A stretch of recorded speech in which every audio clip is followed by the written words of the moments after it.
আজকে আমি এসেছি, আজকে যে লিগদেরকে পিটানো হবে এই জন্য এসেছি।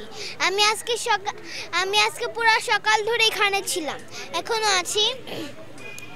কিন্তু আমরা পুরা এখান থেকে পুরো আওয়ামী লীগের অফিস পর্যন্ত গুলিস্তান আমরা ওইখানে পর্যন্ত গিয়েছি। আমার হাতটা অবস্থা খারাপ, তবু আমি একটা লিগকে পাইনি। তো আমি হাসিনা আপ্পাকে বলতে চাই যে আপা, আপনার ভাই বোন, আপনার বাচ্চা তাচ্চা সবাইকে এখানে পাঠান। আমরা রেডি হয়ে আছি আপনাদেরকে আপ্যায়ন করার জন্য। 2 দিন ধরে আপনাকে আপ্যায়ন করার জন্য আমরা দাঁড়িয়ে আছি রাস্তায়। আপনারা কেউ আসেন না কেন? আসছেন না?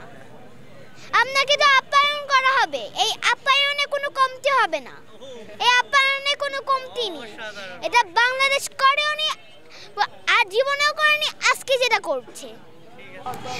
আমি চাই ওকে ফাঁসি দেওয়া হোক। লিগ দেখে শুধু লিগ পিটাবো।